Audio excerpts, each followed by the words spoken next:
Esta es la historia real de Mirá arriba tuyo. Specta supra te. El colegio secundario no es solamente un lugar de educación, de contención, de disciplina.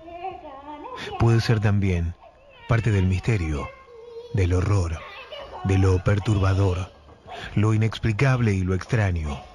Colección de configuraciones que pueden describir lo que voy a narrar en estas páginas. Mi función es contar una historia que juzgo verdadera, tal como lo hizo quien me la relató en su momento. Creer o no, queda en la pura decisión tuya. Los hechos ocurrieron en un viejo y prestigioso colegio público del centro de la ciudad de Buenos Aires, cercano a Plaza de Mayo. Pero no revelaré nombres reales ni lugares para preservarlos de las repercusiones de esta historia. Ubiquémonos temporalmente en el martes 19 de marzo de 1985, durante la primera hora de clase del turno mañana. En uno de los cursos del primer año, la profesora María Rodríguez enseñaba latín. Un alumno, Juan González, pidió permiso para ir al baño y tras hacerlo 2 veces, logró salir. A Rodríguez no le gustaba interrumpir la clase. González recorrió el largo, algo oscuro y antiguo pasillo en unos 30 segundos. Llegó al amplio baño en el que no había nadie más. Tal vez por la inseguridad de la edad, sentía vergüenza al usar los mingitorios, incluso estando solo. Fue entonces a uno de los 5 cubículos donde se encontraban los inodoros, más exactamente al del medio. Cerró la puerta para no sentirse observado. Las paredes divisorias a su izquierda y derecha eran de 2 metros de altura. Estaban hechas de placas de madera bastante vieja, escritas a pesar de haber sido pintadas días antes del inicio de clases. Por encima de esas separaciones había un espacio de unos 75 centímetros hasta el alto y definitivo techo del antiquísimo edificio. Entre el techo y las paredes divisorias había largas vigas de acero, rastros de la antigua construcción.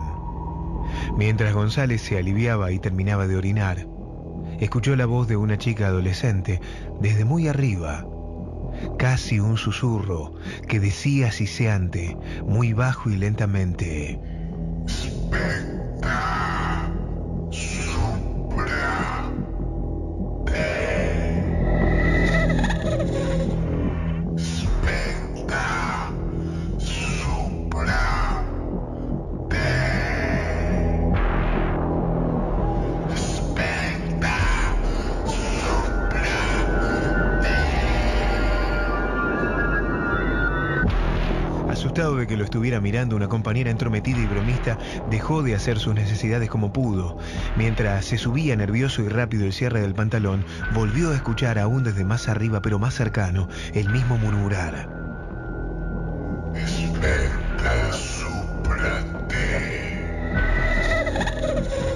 Alarmado por el hecho de que una chica lo hubiera visto con su órgano sexual en la mano mientras evacuaba su vejiga, se apresuró, abrió la puerta y esta vez la voz susurró desde las alturas con un dejo imperativo: Specta supra te. Specta supra te. González salió nervioso del cubículo mirando a la izquierda y derecha de todo el baño y sorprendido vio que no había nadie excepto él, su breve sombra y su reflejo en el largo espejo de las piletas para lavarse las manos. Abrió una por una las puertas de los otros habitáculos de los inodoros, pero nadie estaba allí. Aturdido y perturbado, volvió a la clase de latín, pero nada dijo de lo que ocurrió. 2 días después, en la primera hora del jueves, volvió a tener latín. Al final de la clase, mientras la docente juntaba sus cosas para ir a la sala de profesores, le preguntó González cuál era el significado de Specta supra te. Agregó que, aunque apenas entendía latín por las pocas horas que había tenido, la frase le sonaba a ese idioma. Rodríguez le preguntó: ¿de dónde lo sacaste? Y él, avergonzado, le contó en voz baja lo vivido, mirando que ningún compañero estuviera cerca escuchando. La docente respondió apurada que tenía que fijarse bien en el diccionario para darle una respuesta exacta el martes siguiente, y se despidió. Nunca le dijo lo que quería decir, ni en el martes siguiente, ni el otro jueves, ni nunca. El chico, poco ducho en las materias de humanidades y hábil con los números, terminó el colegio 4 años después, y luego fue un hábil contador público. 25 años después de aquel evento del baño, se hizo una reunión por los 20 años de egresados en el salón de actos del colegio. Fueron casi todos los alumnos, también lo hicieron algunos pocos profesores, entre ellos la Rodríguez de latín. Cuando González y Rodríguez se vieron, se dieron un abrazo y ella le recordó lo duro que era en su materia.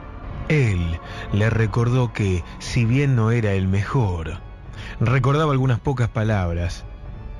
Un rato después, González vio que su antigua profesora estaba sola y se le acercó. Él jamás se había olvidado de la anécdota del baño, pero no sabía que ella tampoco.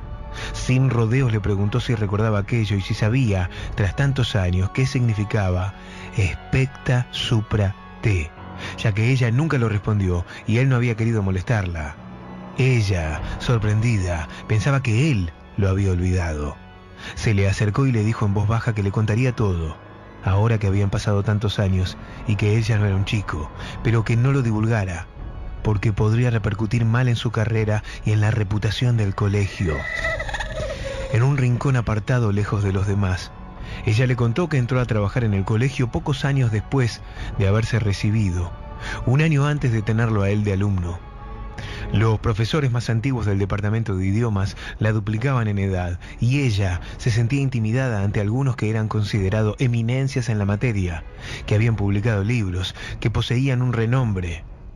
Un día, uno de los más viejos, que se jubiló en diciembre del año anterior al que González entró al colegio, le contó una historia que ella no había creído porque su raciocinio le impedía pensar en que algo así podía ocurrir, y porque quien se deleita con probar de esa manera a una recién llegada, bien podría estar mintiendo. Pero cuando ese día González fue al baño y le contó lo ocurrido, no le había quedado otra opción que creer. 30 años antes de aquel martes 19 de marzo de 1985, este profesor había tenido en latín de segundo año a una alumna brillante que tenía todo para ser exitosa cuando egresara. Era inteligente, buena compañera, de excelente conducta y una adolescente hermosa. Pero la tragedia fue atroz y comenzó la primera semana de marzo de 1955. Una epidemia de gastroenterocolitis afectó a algunos profesores y varios alumnos tuvieron horas libres. El veterano no especificó cuáles eran las medidas de entonces cuando los alumnos no tenían clase. Sin embargo, sí recordaba a Laura. No quiso dar su apellido. Ella estaba con 2 compañeras en el aula y le dijo que quería ir al baño, que está ubicado al lado del baño de varones. Por cuestiones del destino no había ningún alumno, profesor, directivo, preceptor o maestranza por los pasillos cuando Laura llegó al baño. No existen los detalles de cómo fue llevada por la fuerza, pero fue violada en uno de los cubículos de los inodoros del baño de hombres por 3 alumnos de 4º año, que no fueron sancionados ni apresados por aquel abyecto hecho. Tal vez por cuestiones de época, por pretender cuidar más el prestigio de una institución que proteger a quienes la conforman, sobre todo una pequeña y débil adolescente, o vaya a saber por qué. Los 3 culpables solamente tuvieron como pena buscarse otra escuela para cursar el año siguiente. Apenas 2 semanas después del monstruoso acto del que fue víctima, Laura volvió al colegio. Sus compañeros no sabían nada de lo ocurrido. Se les dijo que faltó porque había tenido una variación de tos convulsa. En la primera hora de ese 19 de marzo de 1955, precisamente en la clase de latín que impartía este viejo profesor, pidió para ir al baño, alegando que se sentía mal. El permiso le fue otorgado. El veterano, que sabía lo que le había ocurrido, no dijo nada cuando la vio salir con la mochila en la mano. Pensó que sería algún capricho de la piba. Lo que ocurrió después se pudo deducir por la característica de los hechos, aunque lo que siguió ocurriendo luego excede todo pensamiento científico. Laura Entró sola con su mochila al mismo baño de hombres donde fue violada. Sacó de ella una gruesa soga que ya traía anudada de su casa, y aunque se desconoce cómo hizo para trepar hasta allí, se ahorcó colgándose de una de las altas y viejas vigas de acero que están por encima del tercer cubículo del inodoro de baño de hombres, donde ella había sido violada.